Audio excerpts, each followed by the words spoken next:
has something specific to the gameplay. In this case, in the Amazing World, it's really all about web-based combat. So he's gonna do like amazing things with his web. He can pull off stuff off the ground, sending that to the enemy. He can also make stuff like fists, like giant fists, giant maces, and all those kind of crazy moves that nobody else has in the other universe. So that's really one of the particular aspects on the gameplay side that that we're offering with the Amazing Universe. Yeah, gotcha. And one thing to add is, although it's a level-based game, it's important to explain to players that there's a lot of freedom to navigate around. Like, you know, even though the action's taking place in the jungle, you have a lot of freedom to navigate in the environment, although it's got its limits. It was really important to maintain the Spider-Man DNA intact, although it's not an open-world game.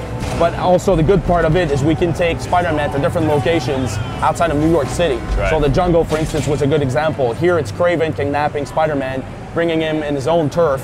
And now all of a sudden, you know, it's a completely new setting to navigate in. Yeah. I mean, so far we've talked a lot about, you know, how faithful this is to the comic books. And, and as I understand it, the storyline, you guys actually went and got a current writer of the Amazing Spider-Man comic books. So can you tell us a little bit about working with Dan Slott, what he brought to the table, you know, and how the collaboration has been between you guys? Yes, what was great is that we had this concept of the multiple dimensions. We turned to Dan Slott to actually, you know, oversee the overarching story. And when we first talked to Dan Slott about it, he was all excited. It's kind of funny. He's like, "Oh man, you're kidding! This is so cool." He's a very excitable guy. He's very, So he was all on board with it, and he came up with the idea of this mystical artifact known as the Tablet of Order and Chaos. Well, in the Marvel world, there's multiple tablets. You know, Tablet of Death and Decay, Tablet of Life and Time. Here for this game, it's called the Tablet of Order and Chaos, and it gets shattered at the beginning of the game, and the pieces of the tablet are sent through the multiple dimensions. So it's up to each of the Spider-Men to retrieve the fragments. But you know, unfortunately for each of them, they actually fell off into the wrong hands. So they really have to actually retrieve the piece of the tablet, and that provides additional powers to the boss who actually own the piece of the tablet. So that's kind of a problem. Yeah, that's really just the macro story, but Dan was also involved in like the rest of the story for all the levels and everything. And I remember the first time we met and pitched that whole concept of multiple universe, he was so excited. I mean, that's like the dream idea for anybody, any Marvel fan or any fan of Spider-Man. So I think you're going to see a lot of Dan's humor as well in the various levels, and that's going to show in the final game. Dan was doing like scripting dialogue bits and stuff like that for the characters. It's helping a lot. Yeah, definitely. So now we're going to move on to 2099. As the third, and it's actually the one we're announcing at E3. Super exciting universe to actually put in a video game. Remember the first time we were looking at the multiple dimensions, I got super excited about. That's the one everyone wants. Yeah, right? I was like, oh my god, we have that to happen. Yeah, exactly. So what we're looking at right now is free falling. So you know, the design of the city is it's a futuristic version of New York City, bright and shiny in terms of art style, very next-gen looking. But what we wanted to do is like exploit the verticality of the city. So you have situations, you'll have moments in the game where you'll be, you know, free falling at high speed, chasing after the main villain.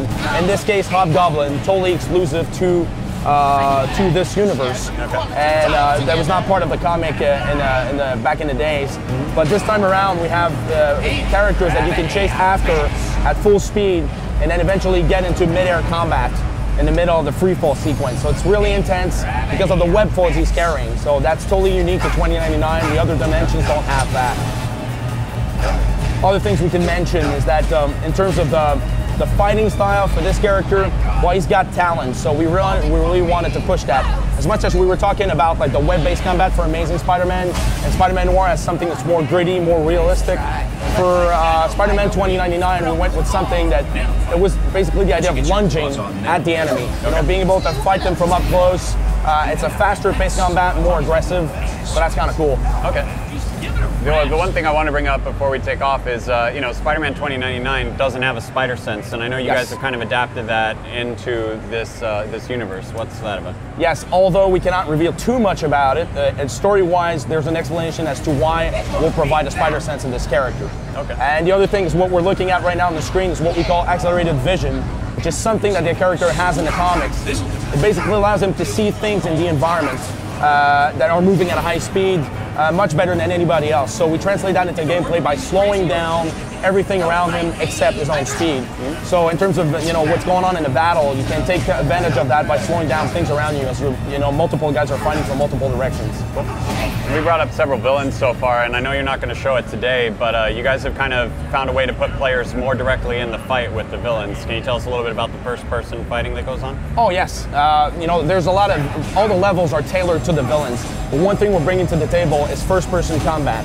It's a little bit of a punch-out mini-game. It's kind of a reward that we're giving to the player when that happens. And it's really a matter of just like punching them from up close and personal as they're saying, I hate you, Spider-Man. So that's kind of fun. Sure thing. All right, cool guys. Well, the game looks great, and thanks for bringing it to us at E3, and we'll look forward to it in the fall, right? Cool. All right, back to you, Jess.